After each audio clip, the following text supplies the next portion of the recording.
24 horas, 7 días a la semana, trabajando en la escena, salvando vidas. Son los paramédicos. ¿Qué hacen? ¿Cuáles son las principales emergencias? ¿Cómo prevenirlas? Esto y más en Conciencia Radio.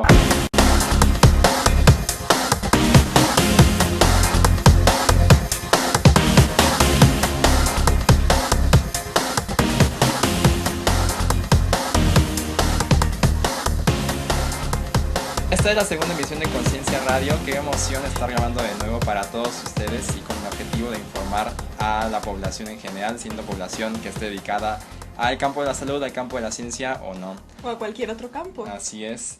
Y nos agrada mucho el apoyo que hemos recibido tanto de amigos, familiares y público en general. Síganos siguiendo en Facebook, sigan sobre todo dándole play en nuestro canal de YouTube, que es ahí donde pueden acceder directamente al podcast, y síganos apoyando para que podamos continuar con este proyecto. ¿Qué opinas, Flo? Qué gusto volverte a ver. Estoy muy emocionada, no creímos tener tanta gente siguiéndonos, estamos muy agradecidos y esperamos que les esté gustando sobre todo. Y bueno, apenas este es el comienzo, es la primera emisión, entonces digo, para nosotros se nos hace mucha gente, pero creo que podrían ser muchos más, así que recuerden que el objetivo de este programa es hacer pública la información, compartir, y así como nosotros compartimos la información con ustedes compartan nuestro programa también. Y pues bueno, el día de hoy tenemos un invitado muy muy especial, es un gran amigo mío que tuve la fortuna de conocer este año, en este segundo año de la carrera de medicina. Es una persona que está pensando siempre como fuera de la cajita, siempre muy interesado en ayudar a la gente, en ayudar a su entorno, preocupado por los problemas sociales y no solamente con memorizar libros, ¿no? Que es muy importante. Esto es una persona en verdad muy querida y una persona a la que aprecio mucho, la que valoro mucho, pero sobre todo por la que tengo una gran admiración, sobre todo porque sabes que Flo tiene solamente 19 años. ¿Puedes creer eso? ¿Es en serio? Sí, sí, es en serio. Nosotros tenemos ya 22 años y Sí, estamos grandecitos. la verdad es que no recuerdo qué era lo que hacíamos nosotros cuando teníamos esa edad, pero bueno, me da mucho gusto presentarlo. Él es Andrés. ¿Cómo estás, Andrés? Muy bien, muchas gracias. Qué gusto tenerte aquí con nosotros y pues bueno, ¿por qué no empiezas por presentarte? ¿Quién eres? ¿Qué haces? Cuéntanos de ti. Pues primero muchas gracias por haberme invitado. La verdad es que desde que me platicaste del proyecto a mí se me hizo una idea muy interesante el poder compartir con la gente en general pues temas que muchas veces no están a su alcance o que pues los medios de comunicación transgiversan bastante, ¿no? Bueno, yo soy Andrés Quintero, soy además de estudiante de medicina, soy técnico en urgencias médicas, nivel básico en la Cruz Roja Mexicana, soy voluntario y actualmente también curso el técnico en urgencias médicas nivel intermedio. Tengo 19 años, como ya mencioné, y estoy además también en el segundo año de la carrera de medicina. Bueno, yo al menos no conocía a nadie que estuviera dedicado al campo pues de los primeros auxilios, de ser paramédico. ¿Tú conocías a alguien más? No, a nadie. Oye, aparte, queremos agradecerte por estar aquí y darnos tu tiempo, prestarnos tu tiempo para informar a toda esta gente. Me gustaría saber qué es ser un técnico en urgencias básicas. ¿Qué debemos entender nosotros? Pues un técnico en urgencias médicas de nivel básico es un profesional de la salud que se encarga de manejar, o más bien que dentro de su arsenal pues conoce distintos temas, ¿no? Entonces el técnico en urgencias médicas se dedica a evaluar a un paciente clínico, conocer si este de verdad tiene o no una emergencia, o en el caso del vocabulario que nosotros utilizamos, diferenciar si es una emergencia, es decir, una situación que saca de la normalidad a estas personas o a estos pacientes, o una urgencia. Una urgencia nosotros la definimos como una situación que de verdad pone en peligro la vida de ese paciente. Además, pues iniciar un tratamiento el cual incluye pues restablecer o por lo menos iniciar un tratamiento inicial de manera prehospitalaria para poder ayudar a la persona a llegar a un centro de especializado dependiendo de la lesión que ella tenga, y además de todo esto conocer muy bien el sistema de salud, que en México pues es bastante complicado. Entonces explicarle también a la gente que muchas veces no conoce cómo funciona este sistema, de explicarles que si ellos no tienen un seguro médico no se puede trasladar al hospital que ellos quieran. Hay hospitales especializados en distintas lesiones o en distintos padecimientos que nosotros como técnicos en urgencias debemos de conocer para no estar prolongando el tratamiento del paciente. Bueno, Andrés, te voy a pedir por favor, cuéntanos un poco más acerca de cómo fue que empezaste a ser paramédico. Bueno, pues en el último año de la preparatoria yo ya sabía que quería estudiar medicina. Entonces un compañero mío de la prepa ya pertenecía a los paramédicos de la Cruz Roja. Entonces yo veía que él tenía mucha facilidad para los temas de morfofisiología y ese tipo de materias. Y a mí me intrigó bastante cómo es que él ya sabía tanto. Entonces al preguntarle me dijo que pues él ya había tomado la carrera técnica del TUM en la Cruz Roja y pues me pareció que era una oportunidad bastante buena para iniciar mi preparación profesional y académica en el área de la medicina y de ciencias de la salud. Cuéntame, en sí, ¿en qué consiste el trabajo de paramédico? Tú como paramédico, ¿tú qué es lo que haces en una situación de peligro, en una situación que requiere la atención médica? Pues básicamente el trabajo de un paramédico es ser un profesional de la salud que más allá de lo que mucha gente cree que es ser un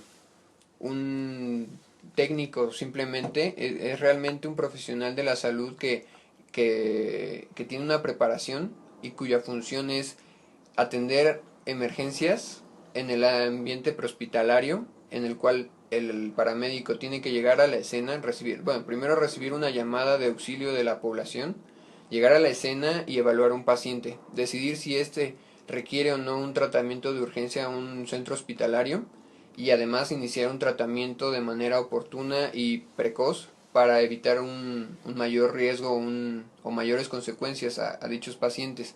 Hay una premisa básica que dice que el trabajo del paramédico es entregar al paciente mejor o igual que como lo encontraste, nunca peor.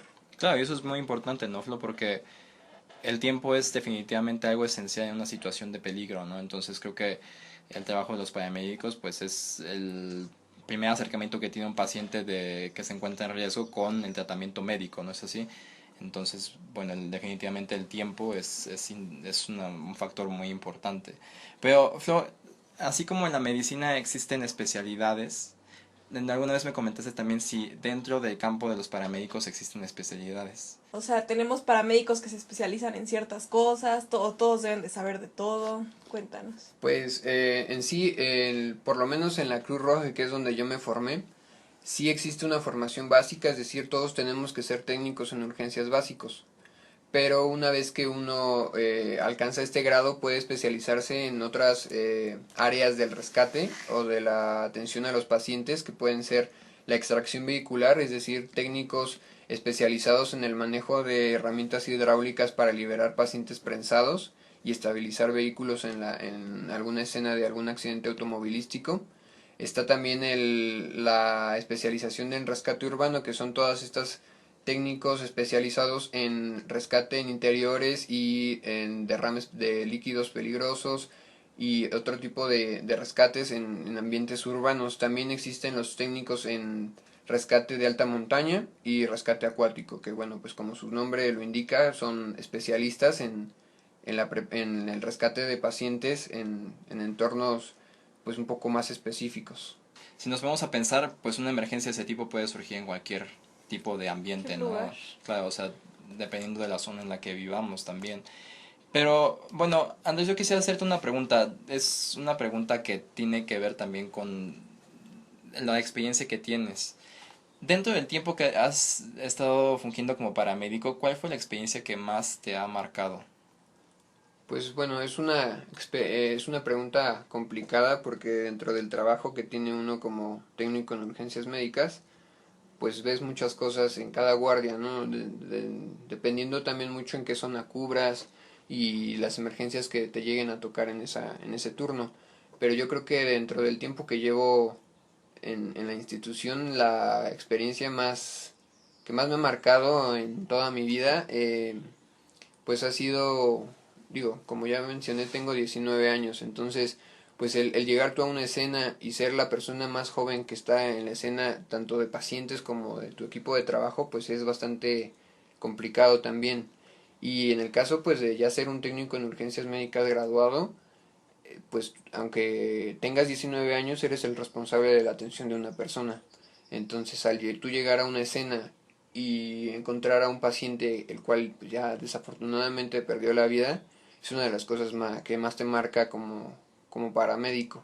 Yo creo que la experiencia que más me marcó fue el haber llegado a un accidente en donde la persona ya había fallecido y que una persona ajena, un curioso, me entregara un teléfono ya que ya tenía una llamada en ese momento y que me dijera que la mamá del paciente estaba al teléfono y que pues que le informara, ¿no? Entonces yo tenía en ese entonces 18 años, entonces fue la primera vez que yo le tuve que decir a alguien que su hijo estaba muerto en un accidente en carretera. Es una cuestión que no, para la que nunca te preparan y que pues en verdad te marca bastante. Independientemente de la edad, creo que uno nunca está suficientemente preparado para dar ese tipo de noticias, ¿no?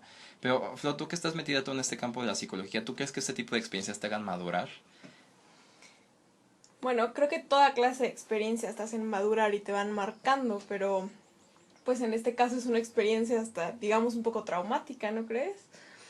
Pero siento que al mismo tiempo la ha de haber enseñado muchísimas cosas. En ese momento pues yo no sabía cómo acercarme a la persona para que la noticia sonara lo menos fría que pudiera, ¿no? Claro, digo, siempre es complicado este tipo de situaciones.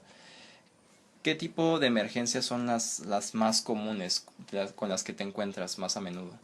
Pues yo creo que la mayoría de las guardias siempre nos toca un paciente clínico, como nosotros le conocemos, es decir, un enfermo, que generalmente son pacientes que tienen enfermedades crónico-degenerativas, llámese hipertensión arterial o diabetes, por ejemplo, los cuales pues al no llevar un tratamiento o una dieta adecuada se descompensan y pues son la mayoría de las emergencias que uno atiende y que no deberían de pasar si el paciente tiene un tratamiento adecuado y buenos hábitos de salud.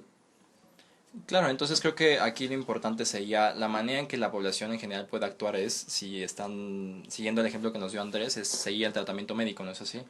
Sí, yo creo que es una de las cuestiones que más a nosotros nos toca ver cómo un paciente se descompensa por negligencia solamente, ¿no? Y no médica, sino suya. Al tener los medicamentos, muchas veces llegamos y tienen todos los medicamentos revueltos, no conocen las dosis ni los nombres de sus medicamentos, lo cual es muy importante porque siempre deben de manejarlo por si se les acaba o algo así, que no necesiten un médico para saber qué medicamento van a comprar. Oye, ¿tú crees que estas cuestiones de negligencia se deban más a que la persona no tiene un cuidado bueno o que los médicos no dan la suficiente información para que esta persona sepa bien qué está tomando, para qué es? ¿A qué crees que se deba? Me parece que son muchos factores. Sí hay casos en los cuales el médico pues se limita a recetar medicamentos y no se le explica a la gente que tiene una enfermedad crónica que es degenerativa, es decir, que va a tener para todo el resto de su vida y que muchas veces la gente por sentirse mejor deja de tomar los medicamentos simplemente pues porque ya está bien. Entonces siento que sí hay a veces esa falta de información por parte del médico, pero también muchas veces es ignorancia y también me ha tocado muchas veces que es negligencia total del paciente en el cual el médico le advirtió que necesitaba tomar un medicamento a ciertas horas con ciertas precauciones de dieta y el paciente simplemente pues porque no quiso dejó el tratamiento, ¿no? Digo, también intervienen otras cuestiones que uno como técnico en urgencias médicas y en mi caso particular también como estudiante de medicina, te pones a revisar que el paciente pues no nada más es enfermedad y cuerpo, sino que también tiene un entorno en el cual pues muchas veces la cuestión económica no les permite llevar una dieta adecuada o incluso pues no comprar los medicamentos, ¿no? Entonces, pues sí, muchas veces sí es negligencia, pero también intervienen otros factores sociales y económicos en las emergencias. Pues me encanta tu visión holista, porque creo que José Antonio y yo creemos lo mismo. Y bueno, dentro de todos estos casos de emergencia, ¿ustedes qué es lo que consideran una emergencia y qué no?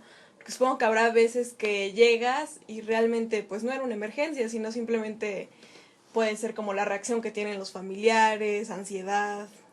¿Qué consideran ustedes emergencia? Pues dentro de las cuestiones que nosotros evaluamos en una evaluación primaria o inicial, como nosotros le conocemos, las principales o los principales motivos de traslado es que el paciente no respire o respire inadecuadamente, es decir, que tenga una vía aérea comprometida, que tenga algún síntoma de enfermedad cardíaca, o que tenga, por ejemplo, en el caso de un accidente, pues pérdida sanguínea, además también el estado de conciencia del paciente, que por ejemplo cuando un paciente está inconsciente y no reacciona, también es un motivo de traslado independientemente de la causa.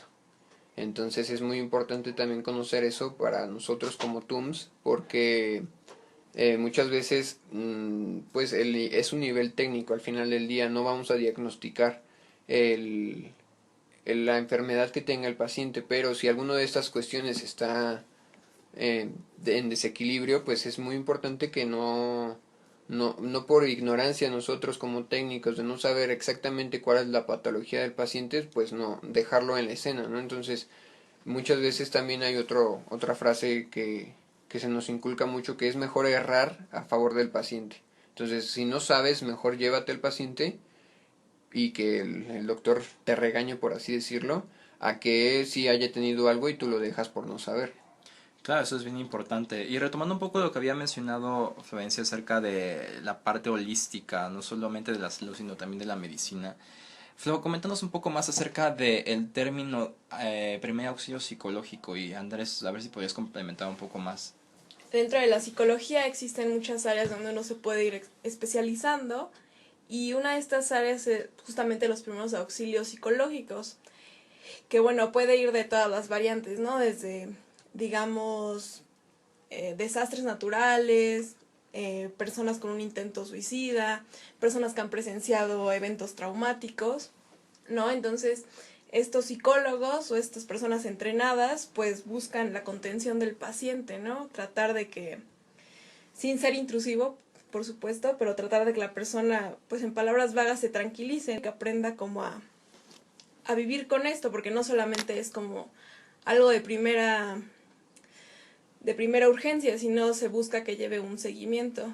Pero cuéntanos, dentro de todo lo que tú ves y todo lo que haces, ¿qué entrenamiento tienen ustedes en justamente estos casos? Bueno, dentro de la preparación del técnico básico se da un capítulo especializado en emergencias conductuales y de psicológicas, en la cual pues se enseña a uno a diferenciar entre una crisis neuroconversiva, es decir, que un paciente haya tenido un ataque de ansias o un ataque de pánico, y pues nosotros poder identificar estas situaciones y tratar de tranquilizar al paciente, eh, pues como tú dices, en un acercamiento inicial.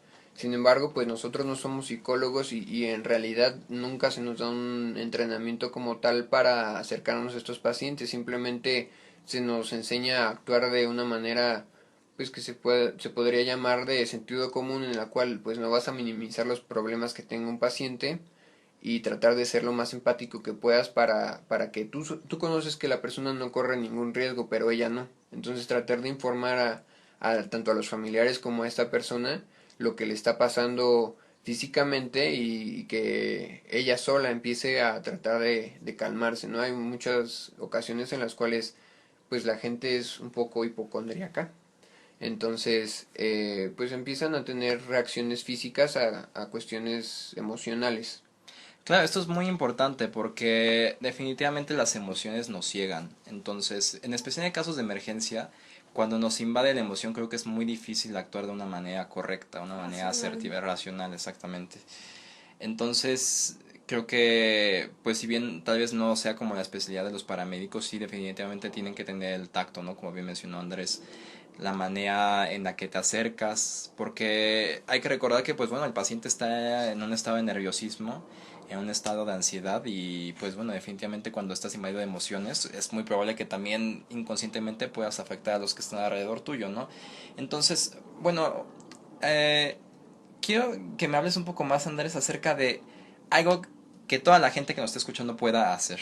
Porque aparte la idea de este programa también, aparte de acercar la información a la gente, es hacer de la gente común y corriente agentes de cambio. No solamente depender de los paramédicos, de los médicos, sino también que la gente común y corriente pueda empezar a hacer algo por ellos mismos y ir poco a poco sanando esta sociedad, ¿no? Nosotros como médicos, como paramédicos, como psicólogos sanamos la parte pues física, la parte que tiene que ver más con el cuerpo, pero también que la gente empieza a sanar por ellos mismos la sociedad. Entonces, ¿cuál es la conducta básica que una persona común y corriente tendría que seguir en cualquier caso de emergencia en general? Pues principalmente yo creo que es muy importante que deben de mantener la calma. Esa es una de las cosas que es muy complicada, como tú mencionaste, las emociones nos ciegan, pero es muy importante esto porque si no, no puedes ayudar a nadie si tú no estás bien primero tú. Entonces esa es la primera acción que debe tener cualquier persona. La segunda es tratar de capacitarse en caso de cualquier curso de primeros auxilios. Eso es muy importante también para saber cómo actuar en los primeros instantes de una emergencia, y además también eso nos sirve también a nosotros como paramédicos para que se inicie un posible tratamiento, además de verdad que la gente sepa que es una emergencia y que no. Eso se aprende tomando un curso de primeros auxilios. Si tú con un curso de primeros auxilios o dando primeros auxilios a una persona el problema se revierte, entonces no es una emergencia ni una urgencia, ¿no? Que requiere un tratamiento por un equipo paramédico. También conocer los números de emergencia es sumamente importante. Muchas veces nos llaman pidiendo otro servicio de emergencias cuando no es el número.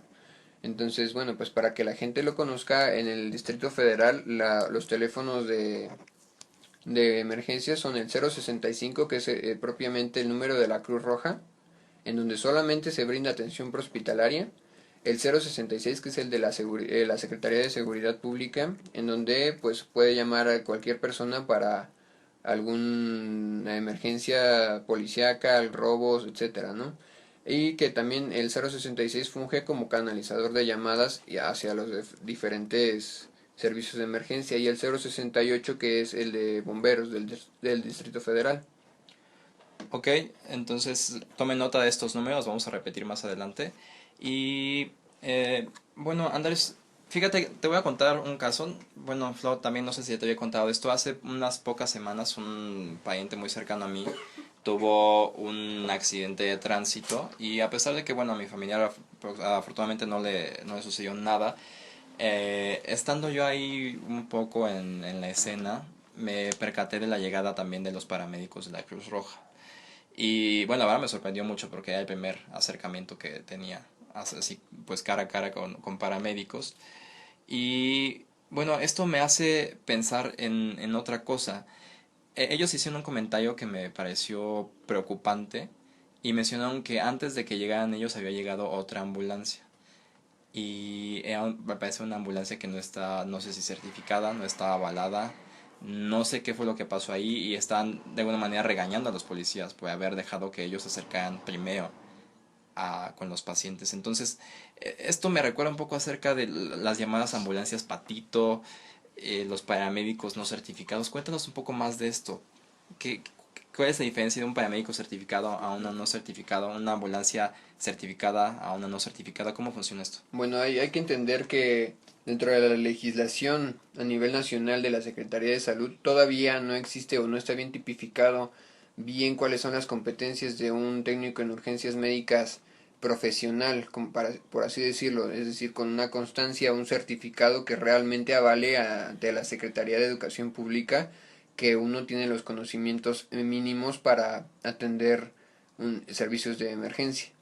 Algo que es muy importante de esto es que pues hay ciertas instituciones a las cuales se les ha otorgado esta concesión de preparar a la gente con cierto temario apegado a algún programa como es el técnico superior universitario en urgencias que maneja la Secretaría de Educación Pública, en donde pues se tiene un temario y cada institución que quiera tener una certificación avalada por la SEP, pues tiene que acercarse lo más que se pueda a ese programa. Uno de ellos es la Cruz Roja Mexicana, el otro es el Escuadrón de Rescate, que pertenece a la Secretaría de Seguridad Pública, y también el Centro Regulador, el CRUM. También hay otras instituciones particulares que brindan esta preparación, como lo es Iberomed o las escuelas de las diferentes universidades de la UNAM, por ejemplo, o de escuelas particulares como el TEC de Monterrey. Ahora, una cuestión que también sucede es que mucha gente, por ignorancia, no sabe que los servicios de urgencias y de emergencias en el Distrito Federal, por lo menos, solamente pueden ser atendidos por las instituciones legales, es decir, las ambulancias que están debidamente registradas y certificadas en base a una norma de la Secretaría de Seguridad, que deben contar con esa certificación, con el material mínimo necesario y además con el personal adecuado. Un operador que esté certificado, que tenga sus permisos al día, igualmente del personal paramédico. Estas llamadas ambulancias patito, muchas veces lo que sucede con ellas es que están escaneando las frecuencias de la Secretaría de Seguridad Pública y de los diferentes servicios de emergencias. Entonces, literalmente lo que hacen es robarse los servicios y llegar a las emergencias. Lo que pasa con estas ambulancias es que no están reguladas y no están contabilizadas por el gobierno. Entonces, el personal que tiene puede tener alguna preparación, pero no todos están registrados, por así decirlo. Entonces, algo que también es bastante lamentable es que al ser un servicio gratuito, un traslado, estas ambulancias llegan y por aprovechándose de las emociones y de la situación que está viviendo un paciente y que no sabe cuánto se va a tardar la ambulancia oficial, pues llegan a pagar cantidades exorbitantes por un simple traslado. Es decir, que estas ambulancias muchas veces ni siquiera dan un tratamiento inicial y solamente sirven como taxis. Entonces, estas ambulancias se aprovechan de esto en la población en general, y a nosotros como dependencias oficiales como es el ERUM y el CRUM y bueno, la Cruz Roja en el caso del Distrito Federal, que sí brinda atención prehospitalaria, son las únicas que están debidamente registradas y que llevan un control minucioso a lo largo del año, y que al final pues a nosotros nos afectan porque llegan emergencias duplicadas y se están perdiendo, o bueno, una ambulancia que atendió a un accidente en la cual llegó una ambulancia patito, pues ya no puede atender otro rescate, ¿no? Claro, bueno, esto no lo había pensado. ¿Tú sabías algo de esto, Florencia? No, para nada, ¿eh? Pero se me hace muy interesante también como nos comentas que se pierden rescates, o sea, llega a pasar que tienen que priorizar. Pues bueno, al haber 3 dependencias en el Distrito Federal que se encargan de esto, cuando una emergencia llega a la central de radio, en donde, por ejemplo, en el caso concreto de Cruz Roja, cuando una ambulancia a la cual le correspondía cierta zona y tiene una emergencia doble en diferentes lugares, se le asigna una de ellas y la otra emergencia es canalizada a la Secretaría de Seguridad Pública o al Centro Regulador para que la emergencia no se pierda y no deje de ser atendida. Me gustaría también hacerte una pregunta bastante puntual, Andrés. En pocas palabras, ¿cuáles son los conocimientos básicos que debería de tener la gente? Si nos puedes mencionar algún tipo de maniobras que tú crees que es más importante. Bueno, el conocimiento básico de primeros auxilios que debe manejar una persona es atención a quemaduras, desobstrucción básica de la vía aérea y RCP, que es el soporte básico de vida, inmovilización de fracturas, contención de hemorragias. Yo creo que esas son las principales pues lesiones que uno puede encontrar de manera temprana o como población en general, y que puede brindar una atención inicial en donde pues se le puede salvar la vida a alguien simplemente, o se le puede ayudar bastante simplemente aplicando estos conocimientos. Oye, por ejemplo, un caso hipotético. Digamos que yo vi un video en YouTube de cómo atender una fractura. ¿Tú qué crees que sea mejor? ¿Que una persona intervenga con conocimientos de ese tipo o que sea mejor esperar la atención de los paramédicos? Pues bueno, en el caso concreto, otra vez de la Cruz Roja Mexicana, que es pues a la institución a la que yo pertenezco y que conozco, pues tiene una plataforma en YouTube y una plataforma en las aplicaciones para smartphone en la cual se puede consultar cómo actuar y que incluso tiene videos dentro de la aplicación en donde tú puedes saber qué hacer, ¿no? En mi caso particular, yo no recomiendo que una persona actúe antes de tener este tipo de preparación. Si uno ya tomó un curso, ya recibió una constancia por un centro certificado, llámese Protección Civil, Cruz Roja, alguna de estas instituciones de la Secretaría de Seguridad Pública y de la Secretaría de Salud certificadas o en algún hospital que le dé el curso, pues sí es bueno saber, pero también es bueno saber hasta dónde actuar, ¿no? No actuar en manera imprudente en cosas que uno no debería meterse y que pueden dañar al paciente más e incluso a uno mismo, ¿no? Y generar dos pacientes. También es muy importante que la gente sepa en qué momentos se está poniendo en peligro ella.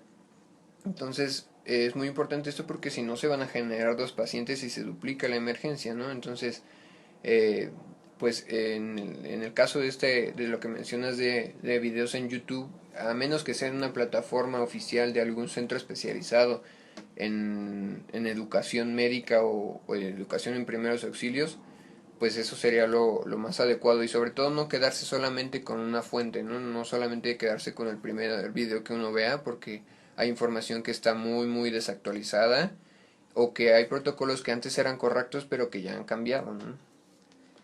Claro, y ahorita acabas de mencionar algo muy importante que fue lo que mencionó Flo en la emisión pasada, no quedarse con solo una fuente. Si no han checado nuestra emisión pasada, por favor vayan y chequenla ahora mismo. Recuerden que el número de la Cruz Roja Mexicana es el 065 y el 066 para la Secretaría de Seguridad Pública. Son los números oficiales y los que ustedes tienen que estar marcando en caso de cualquier emergencia.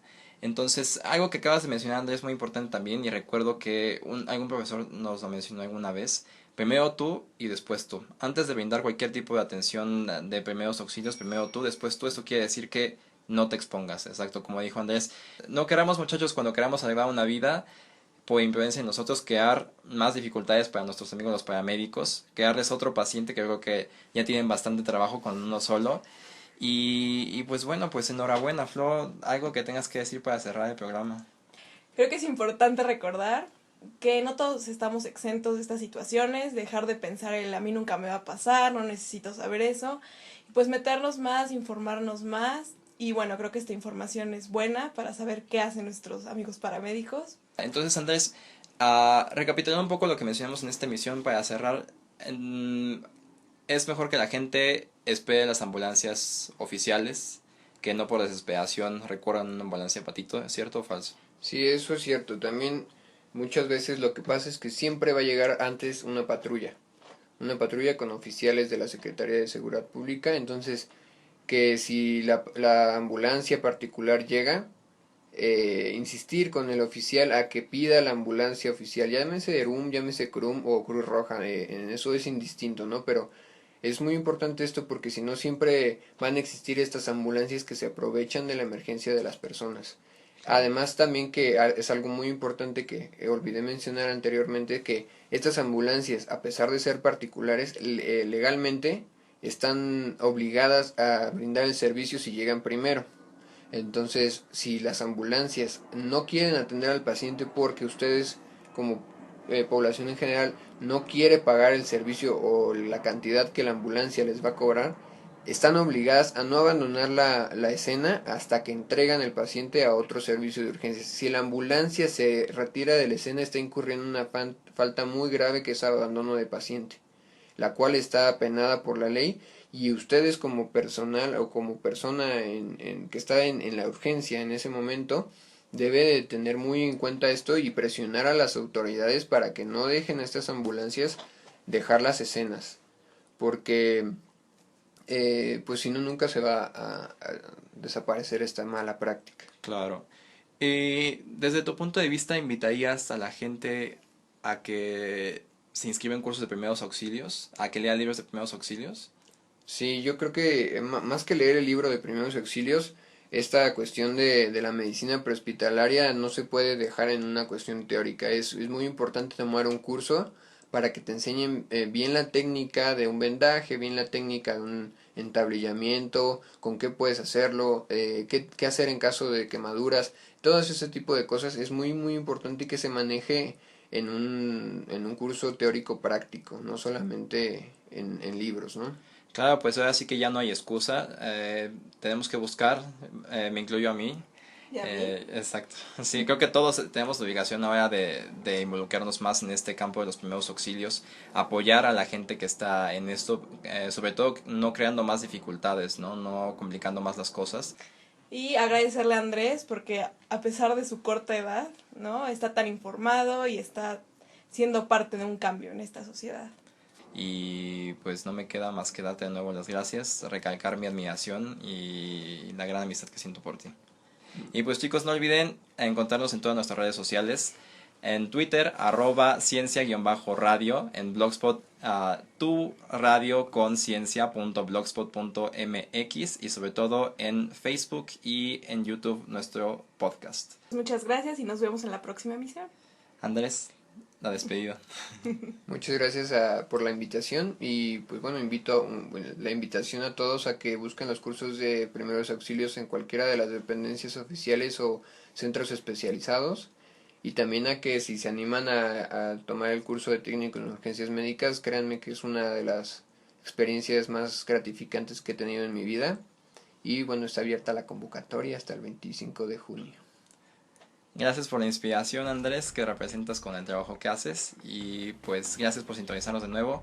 Síganlo haciendo, compartan, apóyennos y recuerden que esto es para ustedes. Gracias, nos vemos en la próxima. Bye bye.